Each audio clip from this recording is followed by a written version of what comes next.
¿qué es lo que queremos hacer?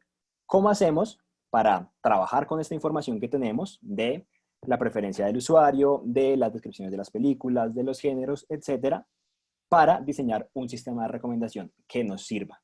Sistema de recomendación que de buenas recomendaciones y pues que nos ayude a promover, digamos, el nuevo sistema de streaming que es que queremos sacar. Entonces, ¿cómo hacemos esto?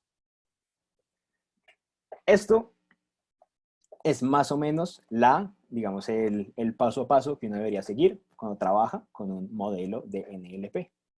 ¿Listo? Siempre lo más importante, y no solo con un modelo de NLP, y es en lo que más tiempo se nos va a ir siempre, es en encontrar los datos. Para este caso en particular, como es digamos, un caso hipotético, en Internet ustedes pueden encontrar muchas bases de datos ya limpias de películas. Se encuentran de IMDb, de Rotten Tomatoes, se encuentran de Wikipedia, encuentran miles de películas, ¿cierto? Miles de bases de datos ya digamos, listas para su consumo. En la vida real esto no es así, ¿cierto? ¿Ya están grabando? Súper. En la vida real esto no es así. Esto es lo que siempre nos va a demorar más tiempo. ¿Por qué? Aquellos que hayan visto, digamos, probados conmigo, saben que, digamos que hayan visto simulación del Departamento de Ingeniería Industrial, saben que si yo le meto basura a mis modelos, me va a botar basura. Entonces yo tengo que tomarme mucho, mucho, mucho tiempo en asegurarme que los datos que yo le voy a meter sean lo mejor posible. Estén limpios, no tengan outliers, no tengan cosas raras. Listo, que sea lo más perfecto posible, que sean las mejores variables para predecir, que sea lo mejor posible. Eso es lo que más tiempo me va a demorar yo, porque si esto me queda mal, de aquí en adelante todo va a ser terrible. ¿Listo? Entonces, esta es la parte más importante del proceso, diría yo.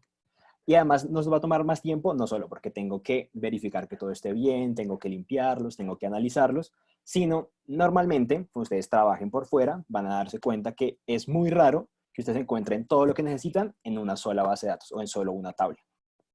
Va a estar repartido por 1000 tablas diferentes, van a tener que hacer 1000 cruces diferentes. Y digamos, para este caso en particular, yo utilizo mucho SQL.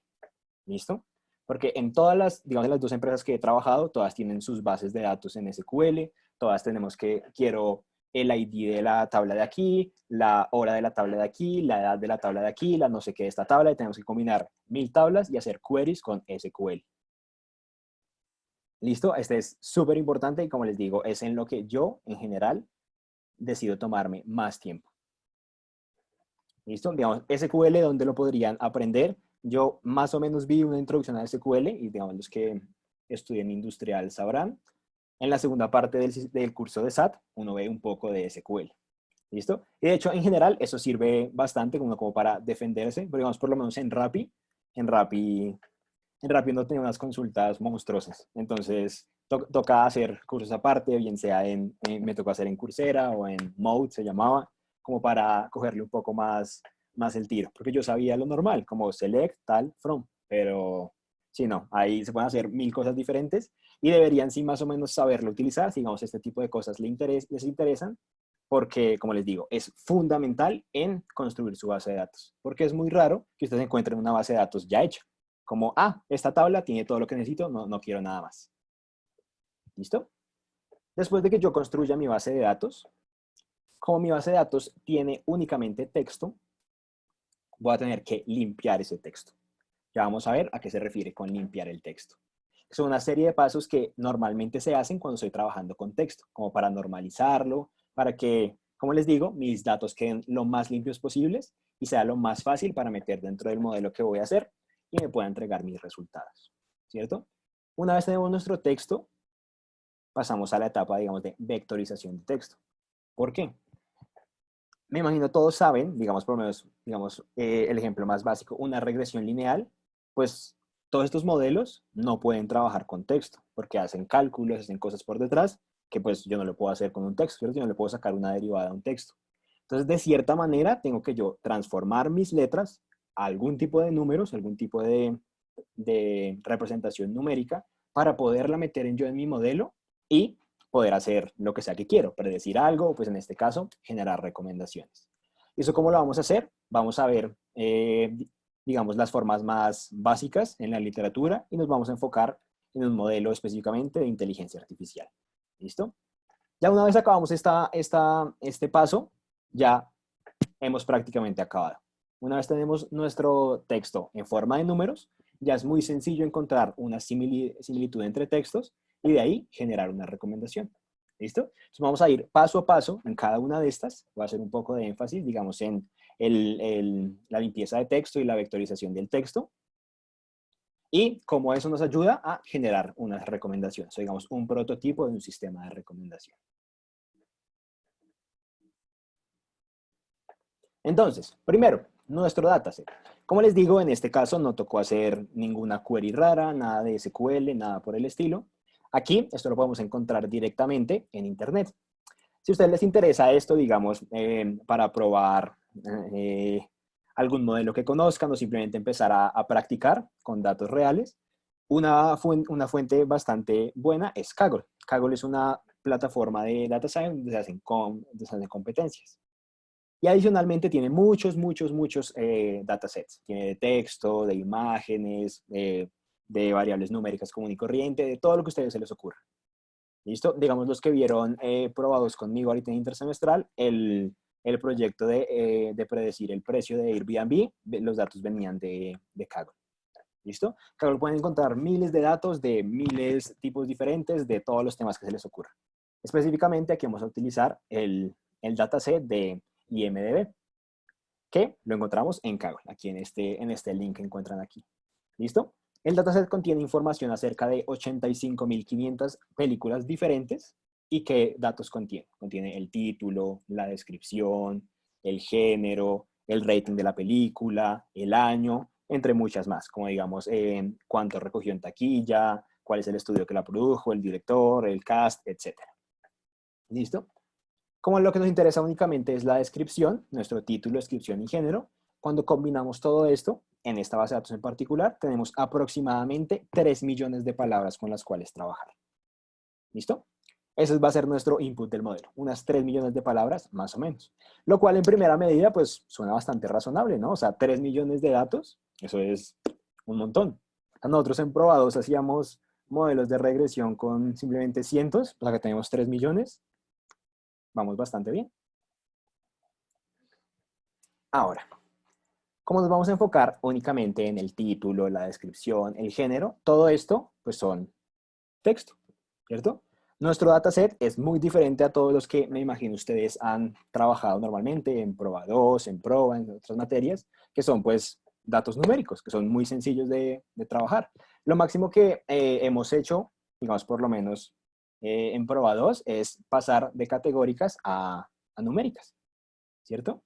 Pero aquí tenemos es solo texto, y este texto ya no es una categoría, no podemos hacer una transformación tan sencilla como decir hombre 1, mujer 0, o alto, bajo, medio, 0, 1, 2. No podemos hacer ningún tipo de transformación de ese estilo, porque aquí tenemos texto completo, y es mucho más difícil trabajar con texto completo, ¿cierto? ¿Cómo trabajamos con texto completo? Para trabajar con texto completo, aquí ya nos empezamos a meter, pues, digamos, en el área de NLP, de procesamiento del lenguaje natural. Entonces, NLP, en pocas palabras, es pues simplemente una rama de la inteligencia artificial que se enfoca en cómo hacemos para que los computadores entiendan, interpreten y manipulen el lenguaje tal como lo hacemos las personas.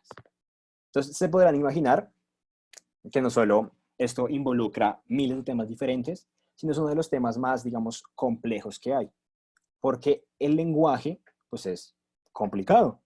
El lenguaje depende mucho del contexto en el que se da, existe el sarcasmo, existe, digamos, el tono de voz, hay miles de cosas que pueden influir en la manera en cómo nosotros entendemos lo que nos dicen, ¿cierto? ¿Y cómo hacemos para que un computador entienda el sarcasmo? ¿Cómo hacemos para que un computador entienda que yo estoy bravo? ¿Cómo hacemos para que un computador me diga, digamos, me diga que perro y cachorro son cosas similares? ¿Cómo hacemos para que un computador haga esto? Entonces, eso es lo que vamos a intentar hacer. Es lo que les voy a intentar más o menos dar un súper repaso por encima de eso. ¿Cómo hacemos para que el computador entienda que Avengers y Avengers 2 son películas similares? No solo porque tratan de los Vengadores, sino porque son de superhéroes, porque tienen temas similares. ¿Cómo hacemos para que el computador entienda eso? Entonces, cuando yo trabajo con data textual, puede ser un poquito, digamos, difícil al principio. Si nunca ustedes se han enfrentado a un problema donde tengo únicamente datos, puede ser un poco complicado, ¿cierto? Porque yo estoy acostumbrado a tener unos números y, digamos, en el caso de la regresión, pues yo ya sé que puedo hacer mínimos cuadrados ordinarios y encontrar unos betas, etcétera. Pero aquí, ¿cómo hago? ¿Cómo hago para, digamos, transformar hola en algún número para meter en un modelo y que me dé algún tipo de resultado? Un problema que tenemos con los datos es que puede venir de formas muy diferentes, ¿cierto? Hay mayúsculas, hay minúsculas, hay acentos, hay miles de tiempos diferentes. Entonces, si no sabemos cómo trabajar con ese tipo de cosas, esto puede hacer que nuestra tarea sea mucho, mucho más difícil. Necesitamos alguna manera de, por así decirlo, generalizar todas estas cosas, de limpiar nuestra base de datos y quedarnos únicamente con lo que realmente nos importa. ¿Y esto cómo lo hacemos? Siempre que trabajamos con datos. O sea, de hecho, siempre que trabajamos con cualquier tipo de dato, tiene que haber una etapa de preprocesamiento. Siempre. Que es, yo estudio mis datos, miro qué quito, miro qué pongo, qué creo, qué hago, cómo los limpio para poder meter a mi modelo lo mejor posible. ¿Cierto? Porque ya sabemos que si meto basura, me va a botar basura. Específicamente cuando trabajamos con texto, hay ciertos pasos que yo debería seguir o ciertas ideas que tengo que tener en la cabeza para que trabajar con texto sea lo más fácil posible, ¿cierto? Para poder maximizar la utilidad de mi aplicación, sea lo que sea, y optimizar sus resultados. ¿Listo? Como les decía, vamos a ver como los pasos básicos de cómo es esto. Entonces, lo primero, en el lenguaje, en cualquier lenguaje de cualquier idioma, existen palabras que son muy, muy, muy comunes, ¿cierto? Pero como son tan comunes, aparecen en todas las frases prácticamente, y como aparecen en todas las frases prácticamente, no nos aportan ningún tipo de información. ¿Listo? Esas palabras son en general preposiciones, pronombres, conectores. Digamos, en el caso del inglés, they, a, and, you. O en español, digamos, y, a, hasta, tú, él. Este tipo de cosas aparecen en la mayoría de frases y no nos aportan absolutamente nada, porque salen en todos lados. A mí el hecho de que diga Los Vengadores no me dice absolutamente nada de la película, no me dice absolutamente de nada. Estas preposiciones, estos stop words, como se conocen, son cosas muy comunes en todos los lenguajes que no me aportan absolutamente nada. Entonces yo tengo, pues, lo que uno hace normalmente es las elimina. ¿Listo?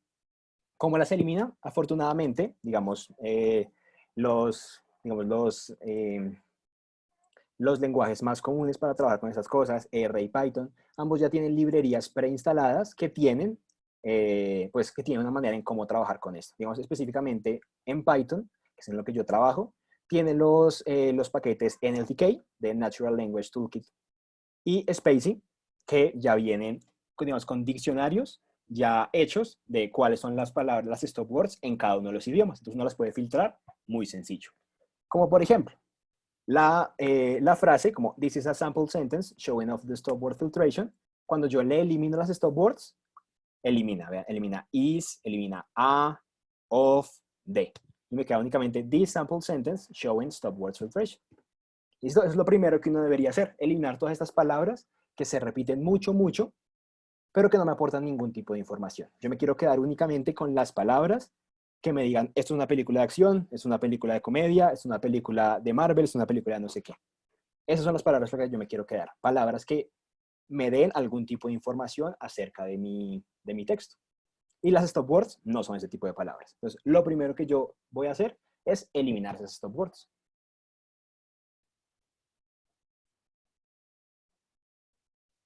Lo siguiente, esto es más un problema en español que digamos en inglés, pero lo que uno hace es, digamos, elimina caracteres especiales, acentos, puntuaciones, números. Digamos, eliminar todas las comas, eliminar todos los puntos, eliminar, digamos, tildes, que en general con los computadores tienen problemas con eso. Digamos, en este caso, que nuestros datos son en inglés, digamos, no tenemos tanto problema con tildes y símbolos raros, ¿cierto? Como la ñ o este tipo de cosas. Pero igual son cosas que deberíamos empezar a eliminar para, digamos, normalizar nuestro texto, que todas las cosas sean de la manera más estándar posible. digamos, ¿por qué quitamos caracteres especiales, acentos, puntuaciones, números? Porque este tipo de cosas tampoco nos dan ningún tipo de información y nos pueden dificultar nuestra tarea. ¿Listo? Digamos específicamente los números, eso no me dice absolutamente nada. El hecho de que sea Avengers 2 o Avengers 1, pues el 2 no me dice absolutamente nada. Entonces, yo preferiría quitar todo esto, eliminar todas estas cosas, así como las stop words, que no me están dando ningún tipo de información y que por el contrario podrían empezar a confundir mi modelo, porque podrían empezar a, digamos, a generar ruido, pues basura. ¿Listo? Otra cosa que debemos hacer. Nosotros sabemos que el texto tiene mayúsculas y minúsculas. Si yo al computador le meto texto con mayúsculas y minúsculas, él va a entender que la palabra con mayúscula es diferente a la palabra con minúscula. Y es algo que nosotros no queremos, ¿cierto? Digamos, nosotros queremos que hello en mayúscula sea exactamente igual a hello en minúscula. Entonces lo que hacemos es, pasamos todo a minúsculas. ¿Listo? Todas las palabras las pasamos a minúsculas para que no nos pase esto. ¿Listo? Todos los hellos sean de una única forma, todas las palabras tengan una única forma. Sean todo en minúscula, sin acentos, sin puntuaciones, sin nada. ¿Listo? Porque de lo contrario, como les digo, cuando le metamos esto al computador, él va a identificar que son cosas diferentes. Un hello con mayúscula, un hello y una interrogación, van a ser cosas completamente diferentes y pues les va a dar unos valores diferentes. Y nosotros queremos que todos los hellos signifiquen lo mismo. O pues que todas las palabras en general tengan el mismo peso o el mismo representación. ¿Listo? Y lo último que uno hace, también para normalizar este texto, para que todas las palabras tengan como la misma representación, es lo que se conoce como lemmatization o stemming. En palabras sencillas es, yo cojo las palabras y las reduzco a su forma, a su raíz.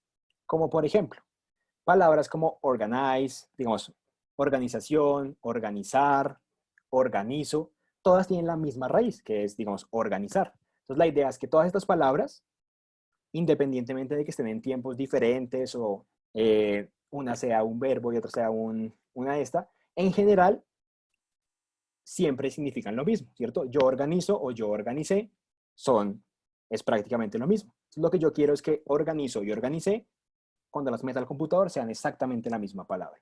¿Y cómo hago eso si están en tiempos diferentes, si se refieren a cosas diferentes?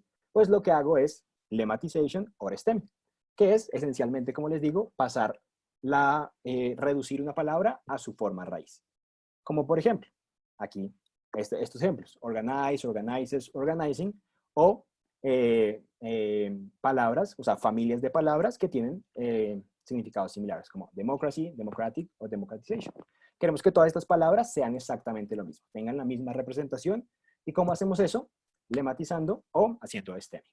La diferencia entre los dos, digamos, yo personalmente siempre prefiero usar lemmatization, porque lo que pasa con stemming es, stemming reduce la palabra, pero el resultante no necesariamente es una palabra. Como digamos, por ejemplo, puede que hello lo ponga H-E-L, hell, y eso no es nada. ¿Listo? En cambio, lemmatization no solo reduce la palabra a su forma raíz, sino se asegura que el resultado sea también una palabra. ¿Listo? Entonces, me gusta más el lemmatization porque me quedo con la forma raíz, pero me quedo igual con palabras que significan algo. Cuando yo hago stemming, es posible que me quede con una serie de caracteres que de por sí no significan nada. Y esto también me puede empezar a molestar cuando yo vaya a hacer mi modelo. ¿Listo? ¿Alguna pregunta? Ahí vamos bien. Súper. Entonces, ¿qué hago primero? Voy a preposar mi texto. Elimino stop words, elimino puntuaciones, acentos, caracteres especiales, convierto todo a minúsculas y llevo todas sus palabras a la raíz. Entonces ya aquí me estoy quedando con un diccionario de palabras o pues con un corpus de palabras lo más uniforme posible, ¿cierto? Donde no hay mayúsculas, no hay espacios, no hay conjugaciones de verbos, no hay nada por el estilo. Me quedo con un corpus que sea lo más estándar posible. Y ya con este corpus, ya, digamos, tengo el mejor texto posible, no tiene stop word, no tiene absolutamente nada. Ahora paso al verdadero problema de nuestro proyecto. ¿Cómo hago para transformar ese texto a algún tipo de número que yo le pueda meter a algún modelo? Bien sea para predecir sentimiento, para responder preguntas, para para generar texto o para generar recomendaciones. ¿Cómo hago yo para pasar este texto a un número? ¿Listo? Como les comentaba, es claro que este tipo de modelos no sirven con texto. No sirven con texto. Entonces necesitamos hacer algún tipo de transformación numérica. ¿Cierto? Entonces, hay unos cuantos métodos para hacer esto. Ustedes buscan normalmente y están, digamos, los métodos tradicionales que son Bag of Words, TF-IDF y métodos un poco más avanzados como Word Embeddings. Y esos, digamos, los más famosos son Word2Vec, Glove, Elmo o BERT o Topic Model. ¿Listo? Nos vamos a enfocar, les voy a contar muy por encima qué es Bag of Words, TF-IDF y nos vamos a enfocar específicamente en un método de Word Embedding que se llama Word2Vec, que es cómo genero yo vectores de palabras mediante una red neuronal. Entonces, ¿por qué esto es un reto? Yo no puedo simplemente asignar números cualquiera a las palabras, digamos, el orden en el que aparecen, les asigno un número y ya eso lo meto en mi modelo. O pues de hecho sí lo puedo hacer, pero ¿qué problema tiene eso? Al hacer una transformación, digamos, arbitraria, o sea, como yo estoy trabajando con texto, necesito que la vectorización del texto, pues la forma numérica del texto, contenga de alguna manera el significado semántico y sintáctico de la frase. Que me diga un orden, me diga que esto significa tal cosa, para yo poder, pues, de verdad aprovechar el texto. ¿Listo? Y este es el verdadero problema del NLP. ¿Cómo hago para que el computador entienda el texto de una manera en como yo lo haría? Si yo veo dos descripciones de películas, pueda decir son iguales o son diferentes. ¿Cómo hacemos eso? Yo necesito que mi transformación numérica contenga algún tipo de información semántica. Y ese es el verdadero problema. Entonces, lo primero que yo podría hacer es lo que se conoce como Bag of Words. Bag of Words es la forma más, digamos, ingenua de yo trabajar con texto, que únicamente se basa en transformo mi texto en un vector, digamos, binario. Un vector donde únicamente va a tener ceros y unos. Lo único que tiene en cuenta Bag of Words es si mi palabra existe o no existe dentro de una frase determinada. Absolutamente nada más. Digamos, por ejemplo, yo tengo, digamos, asumamos que yo las únicas frases que tengo son estas dos. Hello, how are you? Y hello, how is it going? Cuando yo transformo estos textos a una representación Bag of Words, lo único que van a tener es 1 si la palabra está en la frase, 0 de lo contrario. Entonces, la primera frase va a pasar 1 en hello, porque tiene hello, 1 en how, porque tiene how, 1 en are y 1 en you. Lo demás es 0 porque en la primera frase no está ni is, ni it, ni going. Pero en cambio la segunda palabra va a tener un 1 en hello, un 1 en how, un 0 en are porque no existe, un 0 en you y un 1 en is, it, going. ¿Listo? Esa es la forma más, digamos, más ingenua de trabajar con texto. Únicamente, ¿qué palabras existen dentro de mi frase? Y se llama Bag of Words porque es como si yo cogiera todas las palabras y las metiera en una bolsita.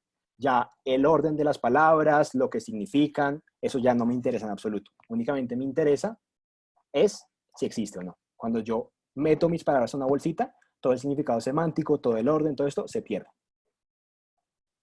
Entonces esto, a pesar de que es una forma muy común de trabajar con texto, ¿cierto? Es la más ingenua. ¿Por qué? Únicamente me dice si una palabra está o no. Eso no me dice absolutamente nada de qué significa la palabra, qué significa la frase, qué tantas veces se repite la palabra, si la palabra es importante o no. Simplemente me dice está o no está y listo. Y otra desventaja de esto es que, primero que todo, mis vectores van a ser gigantescos porque van a tener las dimensiones de las palabras únicas dentro de mi texto. Aquí, pues es un ejemplo sencillito y únicamente tiene 7 posiciones, pero digamos en un corpus como el que tenemos de 3 millones de palabras, pues mis vectores serían gigantescos. Y otra cosa es que no solo serían gigantescos, sino la mayoría de espacios del vector serían 0. Eso es lo que se conoce como un vector sparse. Y estos tienen un problema gigantesco que es, me reducen gigantescamente el poder computacional. Los modelos se demoran muchísimo en trabajar con estos vectores, porque son vectores gigantescos que prácticamente no tienen información. Va a tener 1.000.000 de ceros y por ahí 7 unos. Entonces los modelos se demoran muchísimo trabajando con esto, y no solo se demoran mucho, sino que de por sí esta vectorización no me da ningún tipo de información. O sea, yo no sé qué significa la frase, yo no sé absolutamente nada. Solo sé qué palabras tiene y listo. Entonces esta es la primera vectorización que tengo y digamos es la más sencilla o la más ingenua.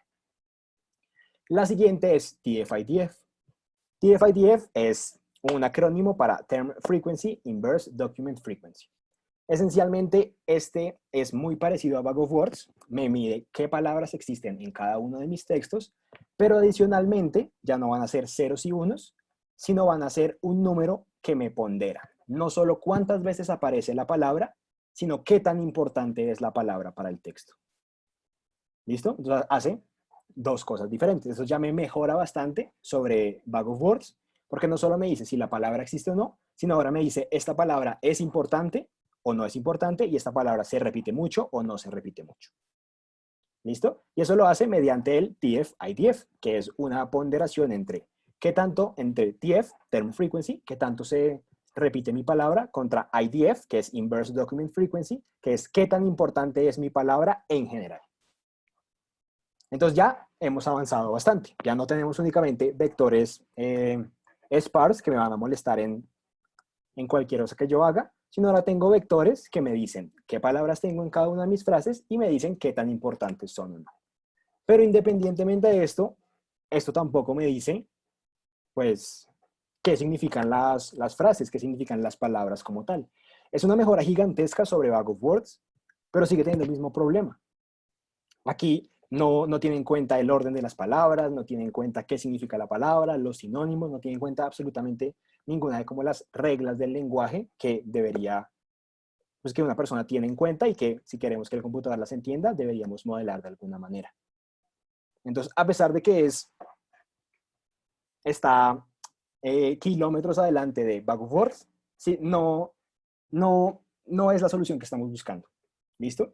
Y estos dos, como les digo, son, digamos, lo más tradicional. Siempre que ustedes busquen como una introducción al NLP, estas son las dos que van a encontrar. Estas son las, digamos, las más sencillas de entender y las más utilizadas antes de que hubiera todo el boom de Machine Learning, inteligencia artificial. ¿Listo? De hecho, en su momento, Google utilizaba TF-IDF para organizar los resultados de las búsquedas. Hoy utiliza una red neuronal monstruosa, pero inicialmente utilizaba un TF-IDF. ¿Listo? Y ahora pasamos a lo que realmente nos interesa, que se llaman word embeddings, que son esencialmente representaciones vectoriales de mis palabras, pero la manera en cómo están construidos hace que estos vectores contengan significado semántico y sintáctico de cada una de las palabras. ¿Listo? Eso quiere decir que palabras, digamos que significan cosas parecidas, van a tener vectores muy parecidos. Y palabras que se utilizan en contextos similares van a tener vectores muy parecidos. Entonces, esto ya es muchísimo mejor que todo lo que vimos antes, porque no solo me va a decir qué palabras están en mi frase o no, sino me va a decir, vea, esta palabra va a significar esto, tiene digamos, esta relación sintáctica, esta relación semántica, tiene este significado. Entonces, esto es lo que estábamos buscando. ¿Y cómo hacemos eso? Hay varios métodos populares, digamos, vamos a enfocar, como les digo, en Word2Vec, hay GloVe y los últimos son Elmo y BERT.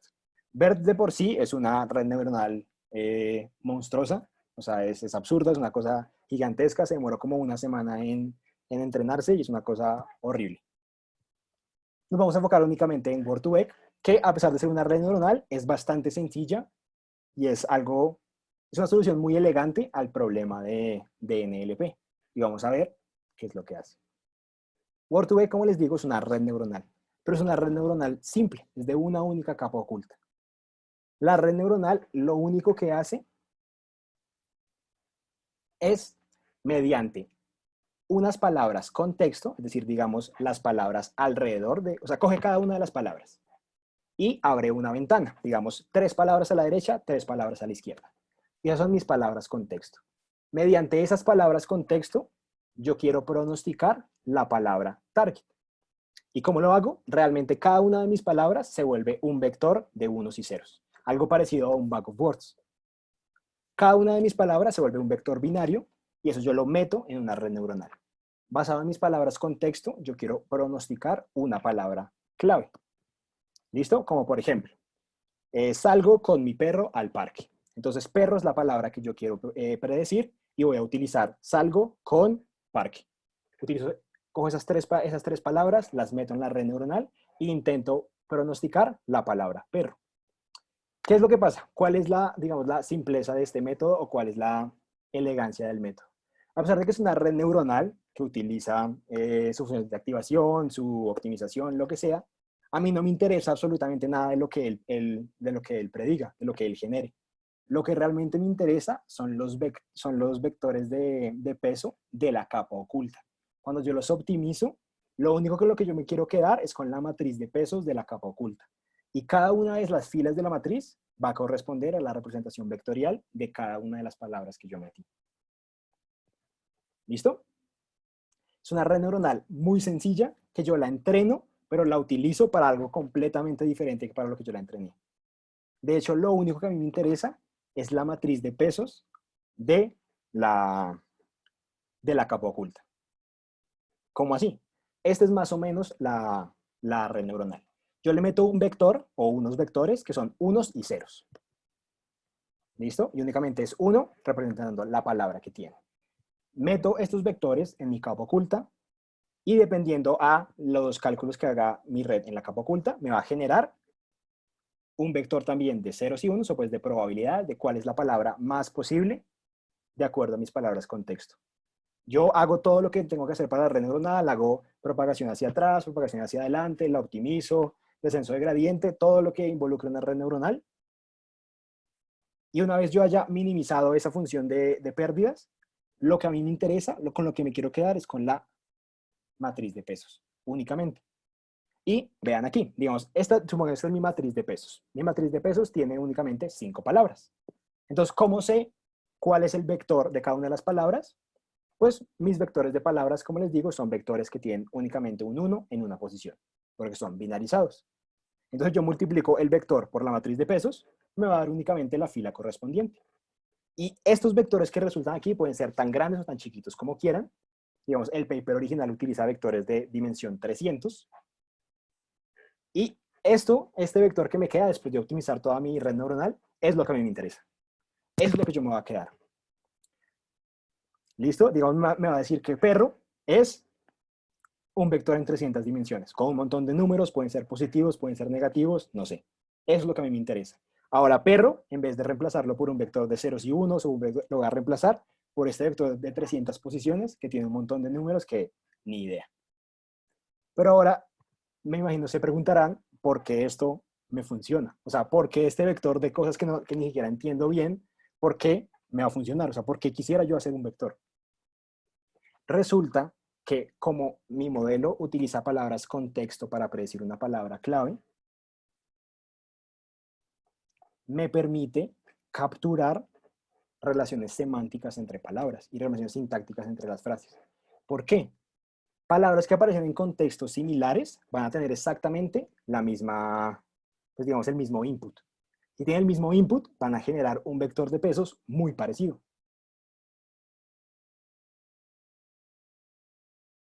Van a tener un vector de pesos muy parecido. Por ejemplo, salgo con mi perro al parque o salgo con mi mascota al parque. Perro y mascota aparecen en contextos muy similares. Eso quiere decir que la representación vectorial va a ser muy parecida. Entonces, si yo tengo un texto suficientemente grande, mi red neuronal va a aprender qué palabras se parecen, qué palabras significan qué cosa y qué palabras se utilizan en cada uno de los contextos. Como por ejemplo, estos son ejemplos del paper original. El ejemplo más tradicional es que además de que me genera vectores, yo puedo hacer operaciones con los vectores. Como por ejemplo, yo cojo el vector de rey, le resto el vector de hombre y le sumo el vector de mujer, me va a dar el vector de reina. Porque ¿qué es un rey? Que no es un hombre, pero sí una mujer, una reina. O puedo hacer lo mismo con, digamos, capitales. Cojo el vector de España, ¿cierto? Bueno, sí, cojo el vector de España, le resto ciudad y, digamos, le sumo, bueno, perdón, cojo el vector de Madrid, le resto España y le sumo, digamos, Italia, que es Madrid, pero no en España, sino en Italia, pues Roma, la capital. ¿Listo? Y este tipo de cosas son las que me permite hacer mi red neuronal, que me permiten capturar el lenguaje de una manera completamente diferente, de una manera que de verdad me funciona. ¿Listo? Entonces, digamos, una generalización de Word2Vec. El problema de Word2Vec es que solo genera vectores por palabra. Como nosotros tenemos son documentos, pues tenemos que hacer alguna manera de pasar de vectores de palabras a vectores de documentos. Una generalización es el Doc2Vec, que realmente lo único que hace es concatena los vectores de palabras para cada uno de los textos. Simplemente los combina y con eso hace las predicciones. Otro método se llama LDA, que no se basa en redes neuronales, no se basa en nada de esto, y es lo que se conoce como análisis de tópicos. Esto es un modelo puramente matemático, probabilístico, que lo que asume es que cada uno de mis documentos es una combinación de tópicos. Como por ejemplo, digamos, este documento que está aquí es un poquito de genética, un poquito de evolución, un poquito de neurociencia, un poquito de computadores.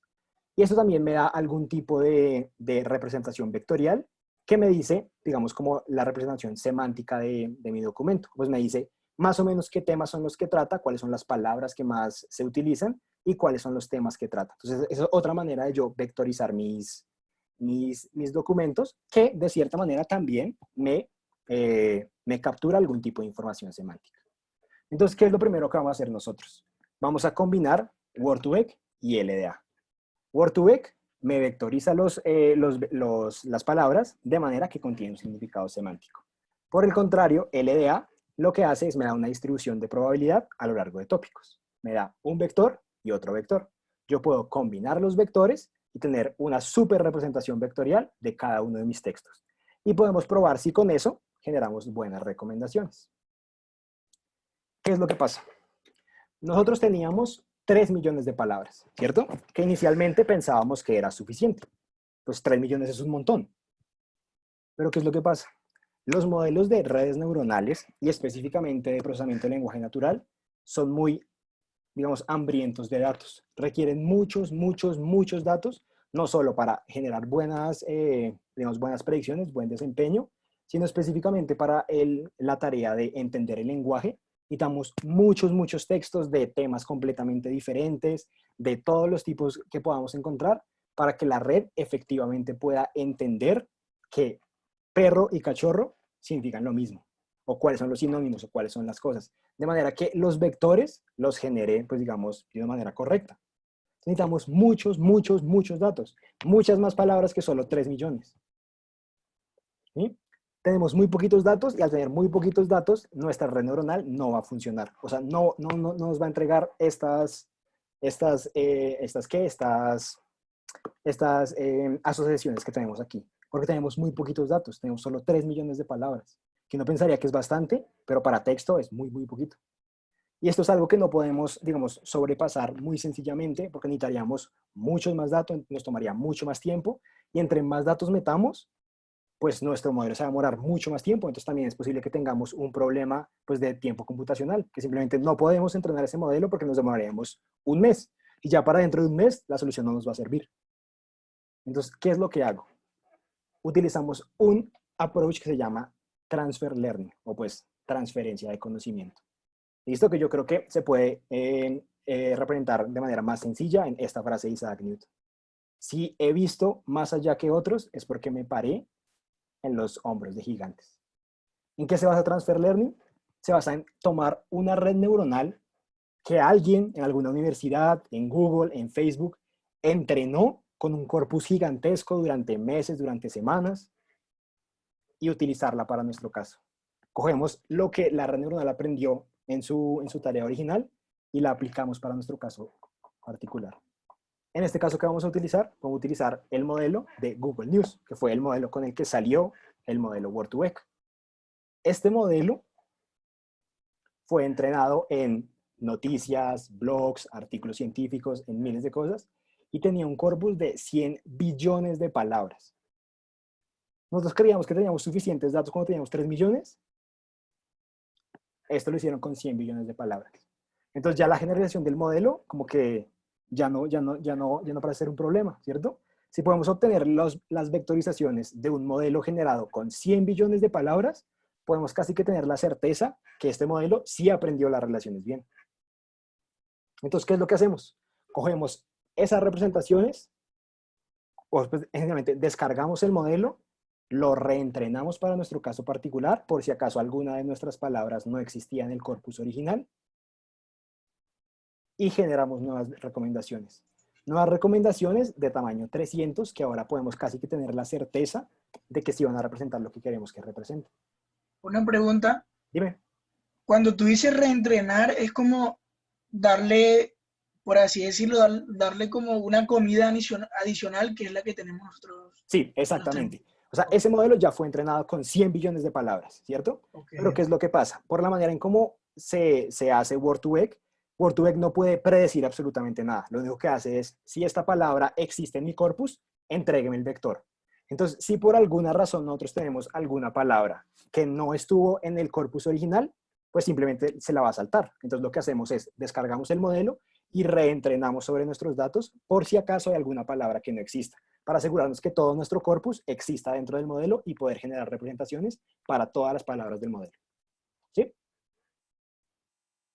Listo, Ya que listo, tenemos, gracias. bueno, ya que nos toca acabar, ya que tenemos ahora un vector que efectivamente representa el lenguaje como queremos, ¿cómo hacemos para verificar si dos textos son similares? Y ya es muy sencillo. Si tenemos un vector o tenemos un par de vectores, es muy fácil saber si los vectores son iguales o son diferentes. ¿Y cómo lo hacemos?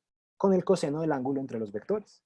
Nosotros sabemos que si el coseno entre dos ángulos es 1, es porque los vectores son exactamente iguales. Si por el contrario es 0, es porque los vectores son perpendiculares y apuntan a direcciones completamente diferentes.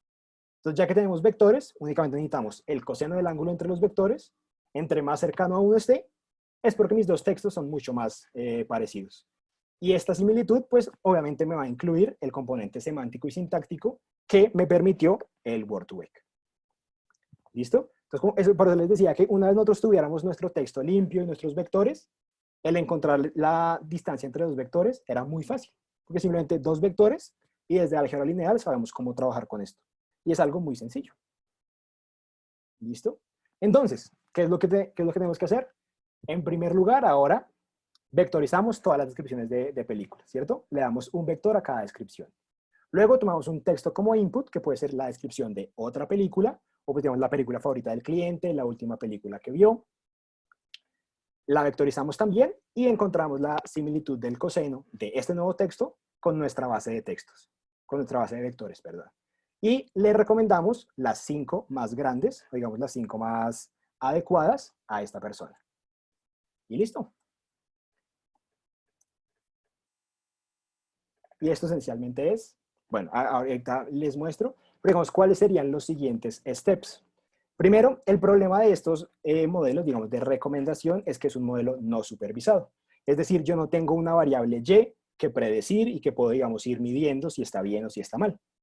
Esto es algo que simplemente yo, de acuerdo con mi modelo, Avengers se parece a Avengers 2, pero puede ser que no. Entonces, ¿qué es lo que tengo que hacer para este tipo de modelos? Ponerlos en producción, mandárselos al cliente y como vea, a usted le gusta esta película, yo le recomiendo estas 3. Y ir, digamos, calibrando el modelo de acuerdo al feedback que nos den los clientes. De acuerdo con esto, podemos hacer experimentos, podríamos partir nuestra muestra de clientes a la mitad, les entregamos una recomendación aleatoria y a la otra una recomendación basada en el modelo. Y miramos cuál de las dos tiene mejor tasa de conversión. Otra cosa que podríamos hacer es utilizar pues, vectorizaciones mucho más avanzadas de palabras, como por ejemplo Elmo o Bert. Un problema muy particular de Word2Vec es que las palabras tienen únicamente una representación vectorial. Eso quiere decir, digamos, no sé, banco, yo voy al banco a sacar plata o yo voy al parque y me siento en el banco. Estas dos palabras, independientemente de que significan cosas completamente diferentes, van a tener la misma vectorización. Esto es algo que, pues que mejoran, que arreglan modelos como Elmo o BERT, que lo que hacen es vectorizan la palabra de acuerdo a el contexto hacia la derecha y hacia la izquierda, de manera que cada palabra va a tener una vectorización diferente dependiendo del contexto en el cual se encuentre. Son modelos pues mucho más avanzados, como les diga, por lo menos BERT es un modelo monstruoso, es un modelo basado en transformadores y es increíblemente monstruoso.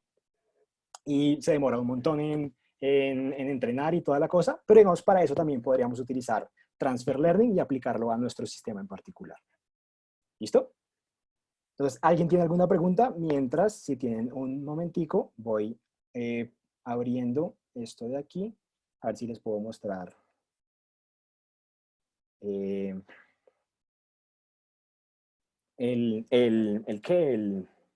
recomendador, digamos, en vivo. Digamos, este es un notebook que hice ayer, no muy, no muy complicado, aquí simplemente importo todas mis cosas. Aquí, esta es mi primera función, lo que hace es limpia el texto, le elimino todos los espacios, todos los caracteres raros, los números, lo vuelvo todo en minúscula, lo vuelvo todo a su raíz. Aquí lo que hago es tokenizar el texto, que es esencialmente partirlo en palabras, y aquí lo vectorizo. Voy entrando, voy metiendo mi texto y si mi palabra está en mi modelo, agrego el vector. De lo contrario, no agrego nada. Y aquí genero la recomendación. ¿Listo? Entonces, digamos, esto, aquí es donde yo descargo el modelo, que ya fue entrenado en 100 billones de palabras. Aquí descargo mis datos, ¿cierto? Y digamos, aquí ya tengo lista, digamos, por ejemplo. El título 3, o sea, nuestra tercera película es The Dark Knight Rises y generamos recomendaciones para ello. Digamos, para Dark Knight Rises nos genera recomendaciones de Dark Knight, Batman Forever, Predator 2, Defender o Batman. Y al lado encuentran la similitud del coseno de cada uno de esos textos con estas recomendaciones. ¿Listo? Entonces, se los quisiera mostrar digamos, en vivo, pero descargar este modelo se demora su tiempito y ya no nos alcanza el tiempo. ¿Listo? Pero esencialmente así es como funciona. Digamos, este es el tipo de cosas que nos pueden entregar. Y como les decía, esto es una introducción súper breve, súper rapidita de de cómo trabajar en un proyecto de NLP. Y digamos, cuáles son los posibles resultados que puedo obtener para un recomendador, que a pesar de que utiliza una red neuronal y esto es, digamos, de lo más básico que podemos hacer en cuanto a vectorización de texto, de manera que me represente semánticamente mis palabras. Entonces, no sé si tengan alguna pregunta, algún comentario. Sí, yo te quería pedir el favor, pues si se puede, de compartirnos el notebook, el link de Kukalk. Sí, sí, claro. Sí, sí, lo que te digo, esto es simplemente lo hice ahí muy de rapidez y sí, digamos, ahí vengan, les muestro porque si quieren poner a jugar con esto, pero esencialmente aquí, aquí si le cambian este número, ahí les va cambiando la película y aquí les entrega cuál es el nombre de la película, cuál es la descripción de la película y las recomendaciones. Es lo único que tienen que hacer. ¿Listo? Entonces déjenme, lo arregle un poquito y sí, si quieren se los comparto. Eso no tiene, no tiene nada de raro. Sí, claro. Hola Nicolás, ¿cómo estás? Camilo, ¿cómo estás? Bien. Nicolás, te quería hacer una pregunta. Yo me acuerdo que tú hablabas de que reentrenabas las últimas capas del Sí, modelo que traes. O sea, ¿haces eso como explícitamente, reentrenar las últimas capas sí. o simplemente Es le que metes el digamos, input? sí. O sea, mira, es que digamos, digamos, la manera más común de uno ver este tipo de metodologías de transfer learning es, digamos, en imágenes. Es súper común, digamos, yo quiero reconocimiento de imágenes. Lo que yo hago es me traigo una red neuronal que ya fue entrenada en millones de imágenes por un montón de tiempo y tiene como 20 capas, 20 convoluciones, 20 cosas raras. Y entonces, qué es lo que hace? La idea es que esta red neuronal, a pesar de que fue entrenada en imágenes que nada tienen que ver con mi tarea de ahorita, las primeras capas de la red neuronal lo que hacen es extraen información como información general de las imágenes, como por ejemplo, identifican ejes, identifican bordes, identifican sombras. Y es algo que solo puede servir a cualquier cosa. Son las últimas capas de las redes neuronales que ya se especializan mucho en la tarea particular. Entonces, ¿qué es lo que uno hace? Uno se trae la red neuronal completa de 20 capas, dejas, digamos, 18 congeladas y únicamente lo que haces es, con tus datos, reentrenas los pesos de las últimas dos para que utilice toda la información general que ya aprendió de un montón de imágenes, pero también, digamos, sirva para tu caso particular. ¿Sí? Digamos, aquí en este problema con Word2Vec es un poquito diferente por el hecho de que Word2Vec tiene únicamente una capa. Entonces realmente tú lo que haces es como reentrenar toda la red, por así decirlo, porque solo tiene una capa. Pero normalmente lo que te digo, tú lo que haces es, o sea, tú reentrenas toda la red, pero utilizando como inicialización de los vectores, no algo aleatorio, sino los vectores que ya aprendió de su corpus original. Entonces, digamos, ese es como el equivalente, por así decirlo. Ok, ok, perfecto. Y en la práctica, o sea, ¿cómo haces para hacer solo reentrenar esas últimas dos? O sea, ¿utilizas la misma De hecho, librería? es súper sencillo, sí, digamos, que tú lo puedes hacer en TensorFlow, en Keras, y literal, tú es un for, tú le dices, suponiendo que tu red neuronal tiene 20 capas, entonces le dices, para todas las capas entre la 1 y la 18, y literalmente es layer.trainable, y le pones false. O sea, esta no la toque. Y las otras le pones true, o sea, que esas sí las toque. De hecho, es muy fácil. Tú literalmente le Ok, dices cuáles capas quieres que tú entrene y cuáles quieres que no entrene. ok, Sí, literalmente un perfecto. recorrido. Digamos, tiene 20 capas, tú le dices a las primeras 18 póngale trainable false y a las otras póngale trainable true. Entonces, cuando tú compilas tu modelo, lo que va a hacer es deja todo quieto, a excepción de, pues ya hace descenso de gradiente en las últimas capas. Y ahí, pues ya te ajusta los pesos para tu caso particular. Ok, perfecto. Gracias, Nicolás. ¿Vale? ¿Alguien tiene alguna otra pregunta? ¿Algo que le interese saber? Sí, yo tengo una pregunta. Cuéntame. Es que no me quedó claro si la base de los sistemas de recomendación se basa en clustering o en clasificadores. Ninguno de los dos realmente. Porque, digamos, es más parecido a un clustering por el hecho de que es no supervisado, ¿cierto? O sea, cuando nosotros hablamos de problemas, digamos, de Machine Learning, inteligencia artificial, tenemos dos campos, supervisados y no supervisados. Los supervisados son, digamos, los tradicionales. Digamos, un problema de regresión es un problema supervisado porque yo tengo una variable y que quiero predecir y unas variables x. O un problema de clasificación, pues tengo una y, digamos, tengo la clase y tengo unas variables x. En cambio, en un problema no supervisado, yo únicamente tengo variables x. Yo no sé cuál es la y no puedo hacer nada con eso. Lo que quiero hacer es como encontrar una estructura por dentro de estos datos, a ver si los puedo separar. O sea, qué es lo que es un clúster. La recomendación lo que hace es que tú de entrada, a menos pues eso requiere un poco más de trabajo, lo podrías volver un problema supervisado, pero tú de entrada, digamos aquí en las películas, tú no tienes ni idea qué película